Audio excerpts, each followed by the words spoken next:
What's up, YouTube? Welcome back. So in this video, I want to talk about a few things. A few events and current events and happenings that have been happening recently, right? And the first thing I want to talk about is Dr. Umar Johnson and the Snow Bunny crisis. And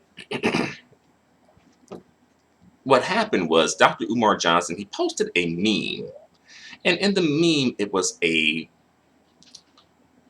cartoon portrayal of a black man attempting to engage in conversation and perhaps holla at a group of black women, and the black women rejecting him. Then, in the lower half of the photo, it shows the black man engaging with a white woman, and then the black women having the same black women that rejected him having some sort of a problem with it, you know.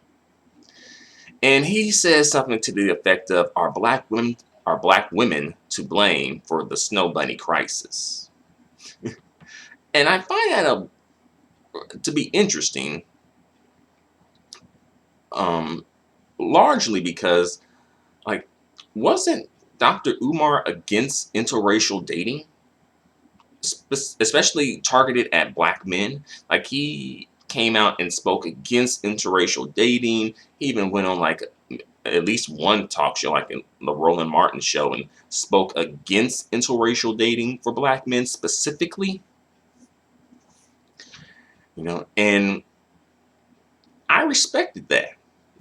I don't really fuck with Dr. Umar Johnson like that, never have, but I did respect that he was able to come out, make a bold statement like that, and stand firm on it, right?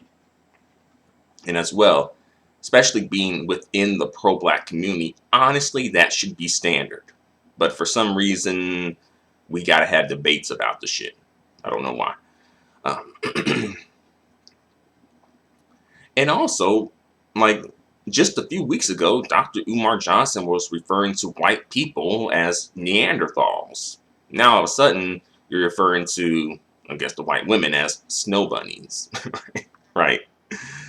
He didn't say the the she Neanderthal crisis, right? He didn't say anything about the she cave beast crisis, right? The she white devil crisis. No, he didn't put it like that. And I think partially what may be at play is that sometimes I think when it comes to black people, honestly both genders, but I think especially black men, sometimes black men can tend to associate racism with only being white males versus both white males and white females, perhaps, right?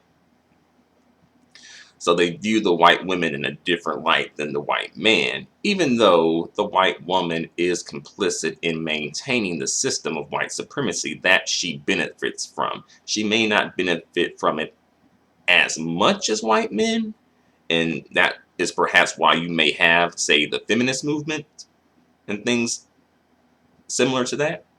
But nevertheless, she does get the spillover of that, the privileges and spoils of white supremacy, right? The system of white supremacy, I should say. But really, though, with this meme that Dr. Umar Johnson posted, I think Dr. Umar Johnson may just be low-key letting y'all know what's about to happen. And it ain't got nothing to do with that Never Never Land school that ain't never being built. All right. What it got to do with is Dr. Umar Johnson stepping out on the scene with his Snow Queen, right? With his Snow White, goddammit. He letting y'all know what's about to happen right now. And is he still collecting donations from the school or for the school to be built? Has he withdrawn the money that was donated? I'm just wondering about, where is the money at, right? Since the school was never, so far has never been built, will the people receive their money back? Will this be an ongoing project of some sort? How does that work, right? Um, and also, Dr. Umar Johnson, he had got caught up in a bit of a scandal a while back, being caught out with, like, I guess they were referring to her as a conscious stripper, or either a stripper hoe, whatever. He got caught out with her, and some people took issue with that because he was talking about, the black family and, black women, you know acting and portraying themselves in a certain way, being, I guess, more, wholesome and less sexualized, perhaps. And he got caught out with, the conscious stripper hoe. And, I find this whole situation to be a bit interesting, because I think, you know, Dr. Umar Johnson posted that meme and folks are, laugh it off and be like, ha ha, funny. Oh, it's a joke. You know how that goes, right? When shit like this happens, and, black women are the target of the joke, on the receiving end of the joke. Then it's like, ah, ha ha, it's a joke. Right? But if, like, some black woman in the conscious community did the equivalent of that and said, hey, this is why black women are divesting, then it'd be World War III. Another story, right? But I think Dr. Umar Johnson as well posted the meme, maybe because maybe he feels like he is, in some aspects, the nerdy, I guess, educated lame, as some people put it. And perhaps, maybe recently or not so recently, he was passed over, in some sense, by the women in the women in the picture who are representing, like, the fly, I guess, the fly black chicks, perhaps. But the thing is, though, life is very much like high school. you know It's a funny thing, that is. Like, you graduate high school, then you think things are going to be different, and in some aspects and ways that they are. But ultimately, life is like high school, in a sense, right? So Dr. Umar Johnson probably would be considered the lame dude, or at least the dude in the photo, or whatever we're saying. Then the black women in the photo will probably be considered like the cool chicks, right? The fly cool chicks. And the fly cool chicks are kind of searching for men who are their equivalent, like the fly cool dudes, not necessarily like the lame dude, right? Because it's high school, right? And black women kind of rebutted with that, saying, like, well, in that photo or that meme that you posted, Dr. Umar Johnson, that black dude isn't, like, dating or trying to date within his rank. And I think black women had an issue with that, saying that essentially the educated lame dude, or whatever we call him, is trying to, he doesn't know his rank, and he's trying to date outside his rank and jump rank. And it just kind of, like, doesn't work like that, seemingly, right? And had the educated lame dude went to the educated black female lames, or whatever we call them, it would have worked better, right? He would have been able to date. He probably would have been more likely to get a date, right? And that is a bit funny. I think there's some truth into that. And I think it's a bit funny because once the rejection happens, and, like, oh, well, let's go to white women or non-black women, you know. even though I think even in that situation, I think the idea of rank, for lack of a better word, still exists, right?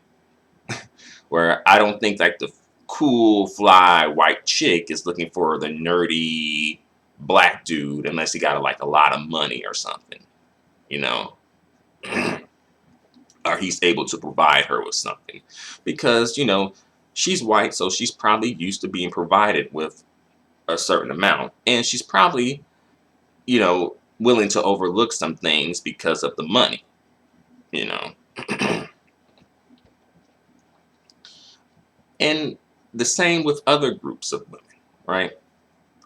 So I don't know if the black educated lame is really getting the fly, cool white chick or non-black chick like that.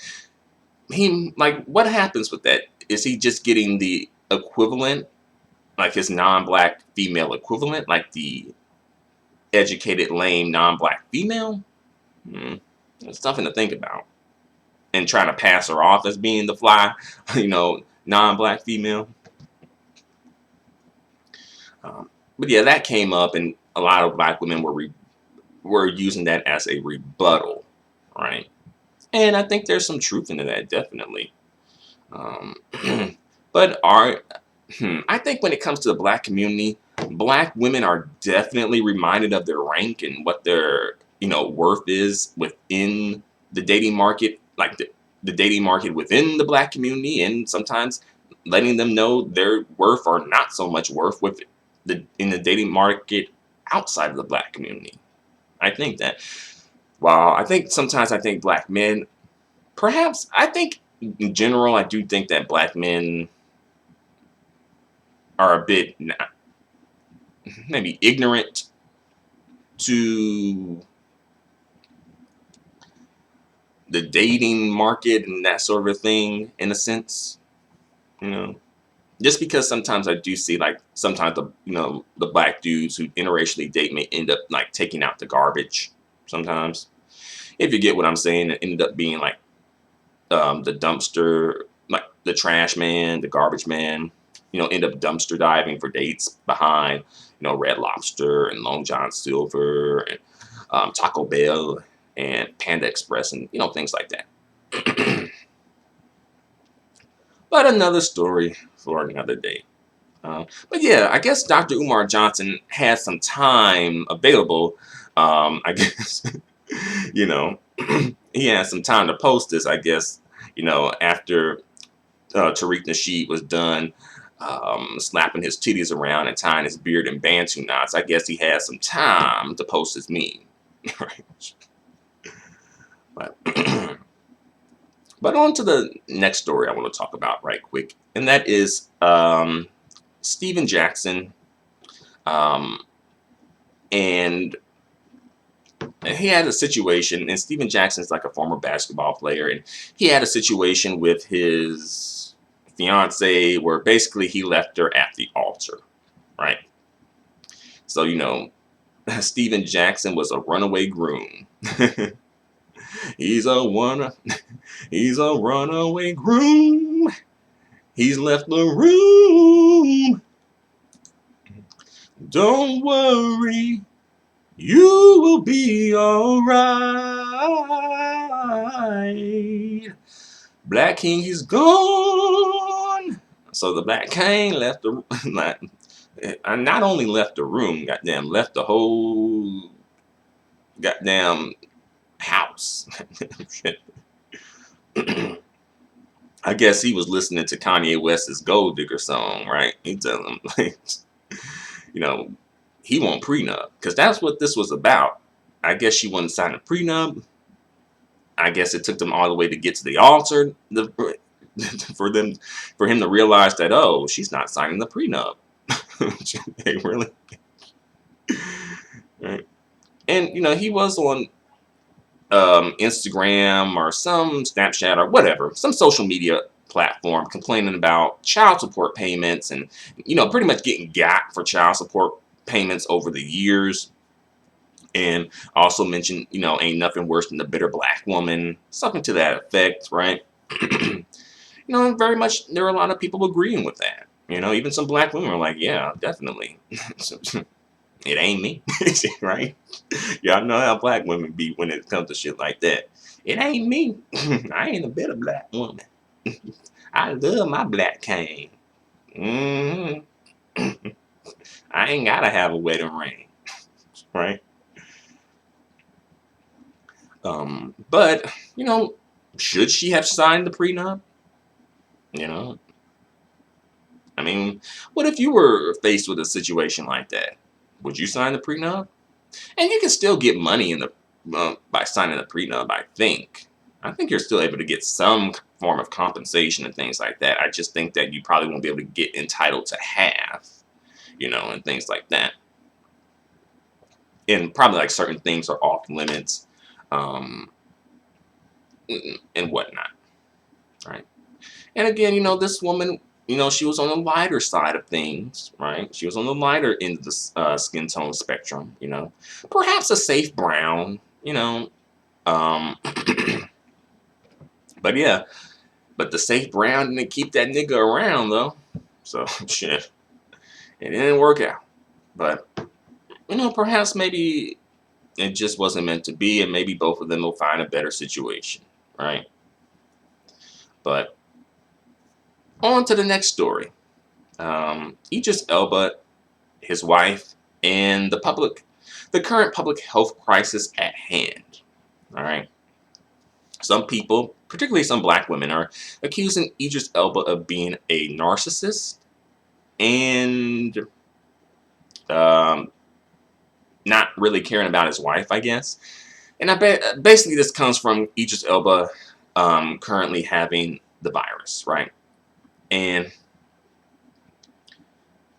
what I want to pose out, what I want to present as a question to you all is, if you do have the virus, or probably just in general, I guess we'll keep it to this situation.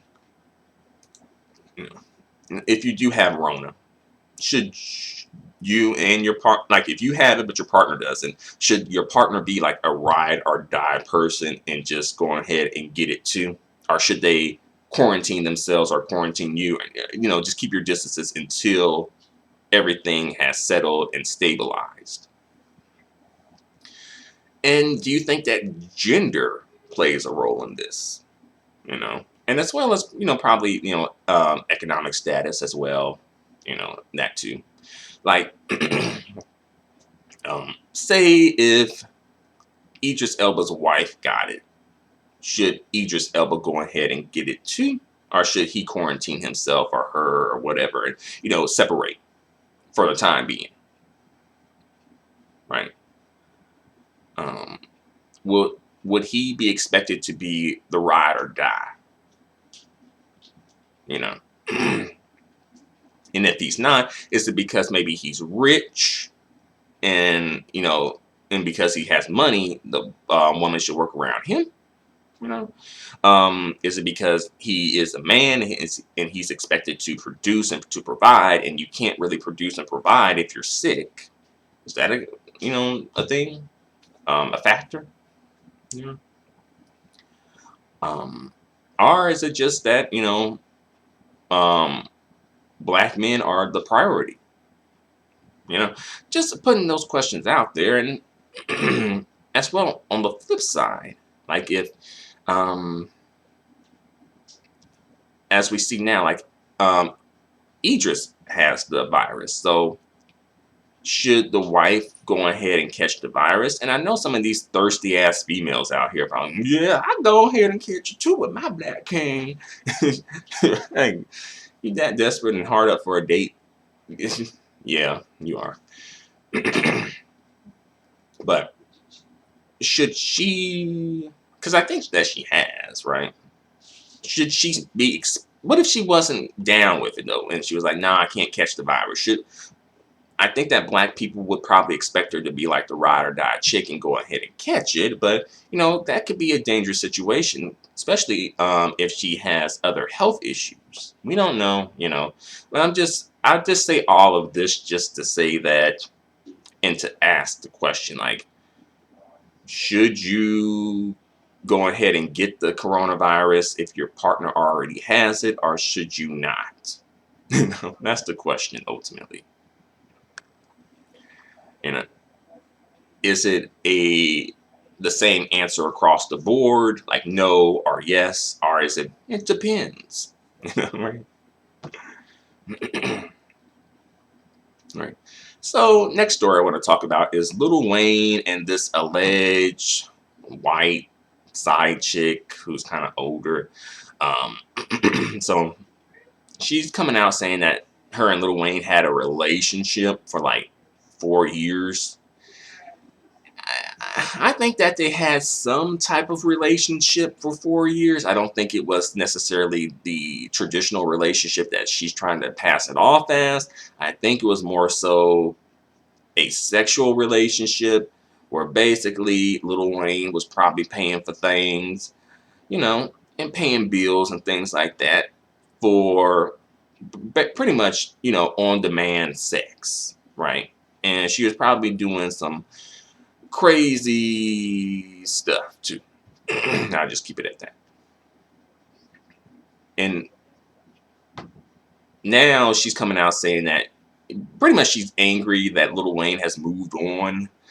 But I guess she didn't realize that what her position was. I guess she thought she was like gonna parlay this into being Lil Wayne's wife or something. I don't know. um, and as well, I think what may even be more at play is perhaps Lil Wayne just stopped paying for things altogether, and she's mad about that too. And now she's coming out with a book, I guess, trying to get some coins, you know, some way or one way or the other, right? And releasing text messages too, and showing photos, very much, just trying to get some money, you know.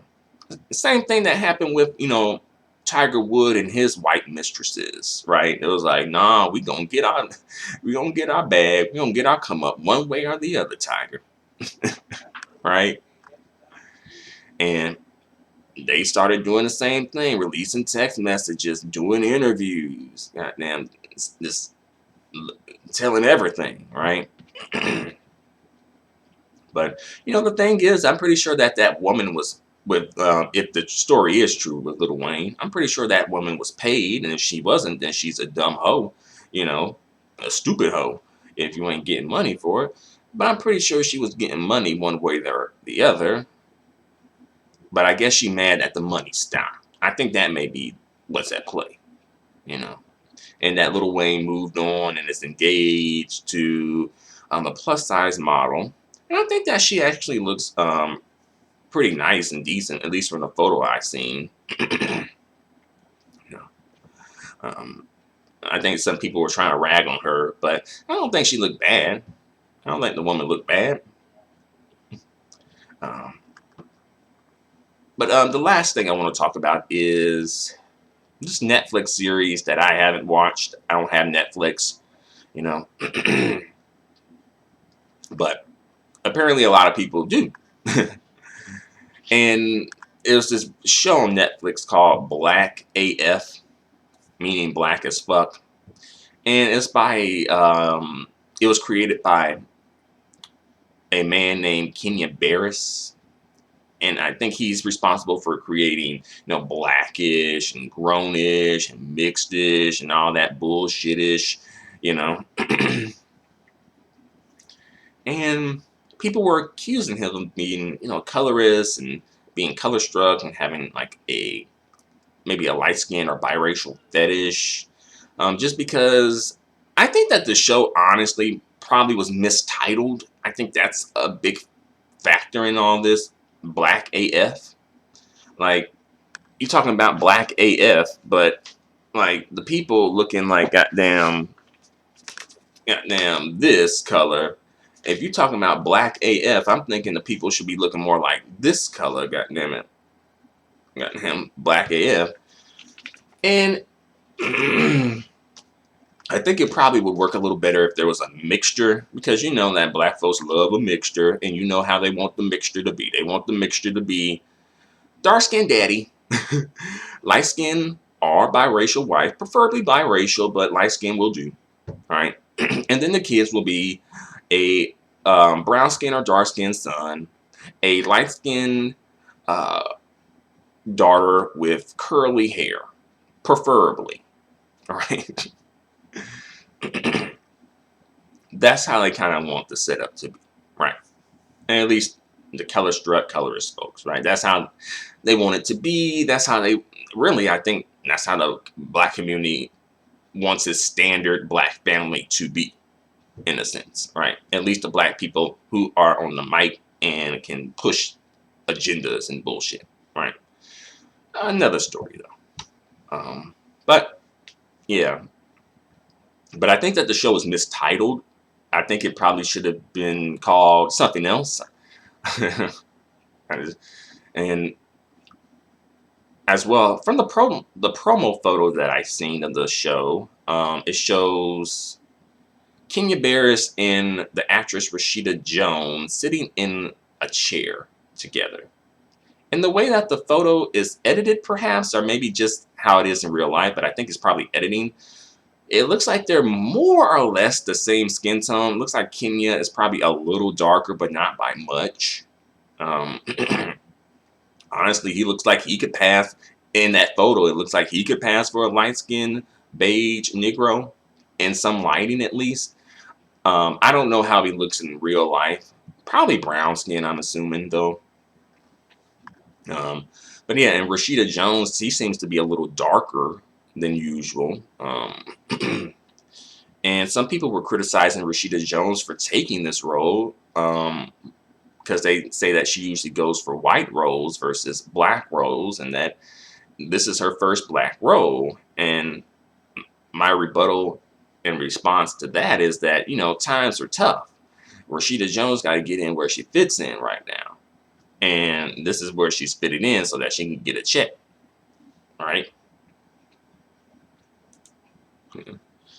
And as well, I don't think that Rashida Jones really considers herself to be black, which is fine. But, you know, to be fair, I think Rashida Jones is playing a biracial woman. I think. I don't know if I don't know if that was written into the script. I'm assuming that it was, because it seems like it's based off of Kenya Barris's life, and in real life, that's who he's with, and he's currently dating, I think, Tracy Ellis Ross at the moment, who's also biracial. And some people have basically just some people think that Kenya Barris has some sort of a biracial light skin fetish, I guess, right? And perhaps, I don't know.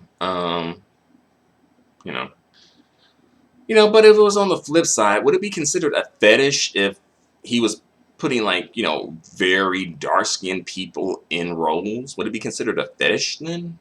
Or would it just be considered, oh, that's what's up, that's pro-black, blackity black, right? Just something to think about, right?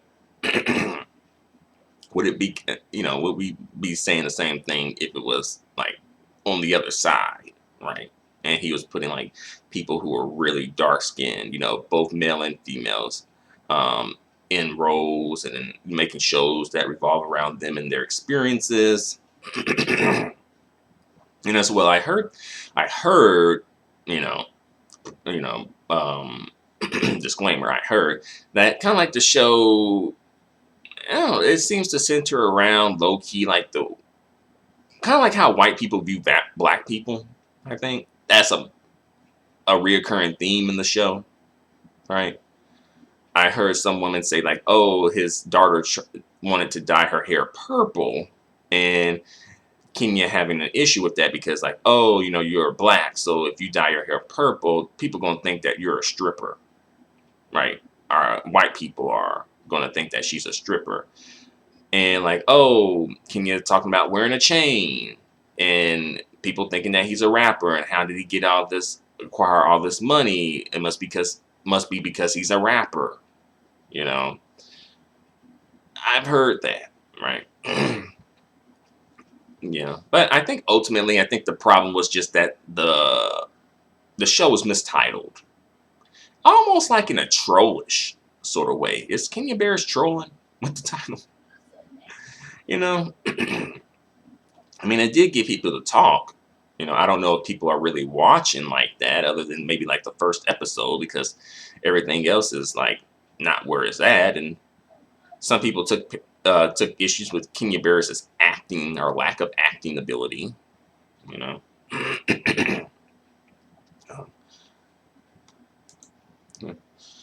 But I think that's all I got for the moment, though. So, what do you think? Let me know in the comments section. What do you think about all this going on right now? Until the next video, adios and goodbye for now.